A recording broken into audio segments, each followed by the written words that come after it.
Hi guys, welcome to Neela vlogs. இன்றைக்கி நம்ம சேனலில் ரொம்ப நாள் கழிச்சு குக்கிங் வீடியோ தாங்க பார்க்க போகிறோம். எங்கள் அவ்வா ஊர்லேருந்து வந்திருக்காங்கங்க. அதனால் இந்த சம்மர் கிரேவிங்ஸ்க்கு ஏதாவது ஒரு டிஷ்ஷு செஞ்சு கொடுங்கவா அப்படின்னு கேட்டப்போ அவங்க செஞ்சு கொடுத்துதாங்க இந்த சிம்லி. இது எப்படி செய்யலாம் அப்படின்னு சொல்லிட்டு வாங்க இந்த வீடியோக்குள்ளே பார்க்கலாம். ஸோ அதுக்கு பார்த்திங்கன்னா நல்லா ராகி மாவு உங்களுக்கு தேவையான அளவுக்கு எடுத்துக்கோங்க. அதில் உப்பு தண்ணி போட்டு நல்லா பிசைஞ்சு இந்த கன்சிஸ்டன்சி வர வரைக்கும் நீங்கள் நல்லா பிசைஞ்சிக்கணும். இதை இப்போ பார்த்திங்கன்னா நல்லா உருண்டை பிடிச்சி வச்சுட்டு அடை தட்டுற மாதிரி நல்லா தட்டிக்கோங்க ஒரு கிளாத் மேலே வச்சு. இதை எதில் சுடணும் அப்படின்னா உங்கள் சாய்ஸ் தான். நீங்கள் நார்மல் தோசைக்கல்லி சுட்டுக்கலாம், இல்லை கல் தோசைக்கல்லி நீங்கள் சுட்டுக்கலாங்க. நாங்கள் பார்த்திங்கன்னா கல் தோசைக்கல் எடுத்துகிட்டு நல்லா எண்ணெய் தேய்ச்சிக்கலாம். எண்ணெய் தேய்ச்சதுக்கப்புறம் நம்ம செஞ்சு வச்சுருக்க அடையை அந்த தோசைக்கல் மேலே போட்டுடலாங்க.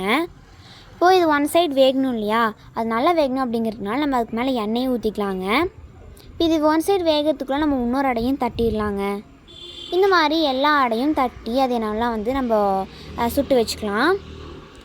ஏன் இவ்வளோ நாள் நம்ம சேனலில் வீடியோ வரலான்னு பார்த்தீங்கன்னா ஃபோனில் கொஞ்சம் இஷ்யூஸ் இருந்துச்சு கேமராவில், அதனால் வீடியோலாம் வரலைங்க. இனிமேல் கண்டிப்பாக நம்ம சேனலில் ரெகுலராக வீடியோ வந்துகிட்டே இருக்குங்க.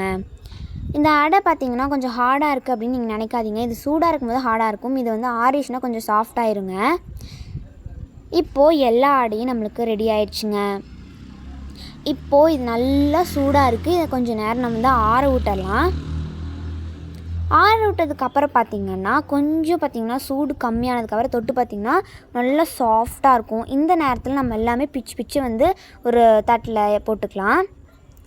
ஸோ நல்லா பாட்டு கேட்டு என்ஜாய் பண்ணிவிட்டு நாங்கள் செஞ்சுட்டு இருந்தோங்க. இந்த மாதிரி எல்லாத்தையுமே நாங்கள் பிச்சு வச்சுக்கிட்டோம்.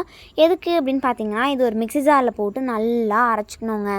இப்போது நெக்ஸ்ட்டு ஸ்டெப் என்னென்னா, இந்த சிம்லியை ரவுண்ட் பண்ணோம் இல்லையா, அதுக்கு பார்த்திங்கன்னா வெல்லம் அந்த கடலை எல்லாம் போட்டு ரவுண்ட் பண்ணுவோம், அதாச்சும் பால் பிடிப்போம்.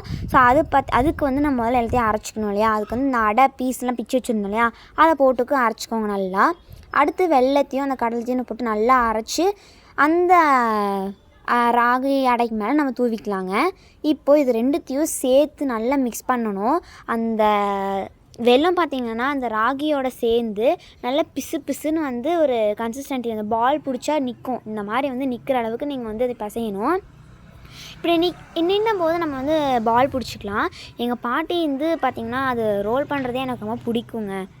அப்படியே செய்கிறதுக்குள்ளே அந்த முக்கால் பேசனே நான் சாப்பிட்ருவேன். அவ்வளோ நல்லா இருந்தது டேஸ்ட்டு. ஒவ்வொரு பாலாக ரெடி ஆகிட்டே இருந்ததுங்க. இது எவ்வளோ நல்லா இருந்தது அப்படின்னு என் மூஞ்சியை பார்த்தாலே தெரியுங்க. செம்ம இனிப்பு, செம்ம டேஸ்ட்டாக இருந்ததுங்க. ஸோ நீங்களும் கண்டிப்பாக இந்த டிஷ்ஷஸ் ட்ரை பண்ணி பாருங்கள். சம்மர் டைம்ஸ் சூப்பரான ஸ்நாக்ஸுங்க. பாய், நெக்ஸ்ட் வீடியோவில் பார்க்கலாம்.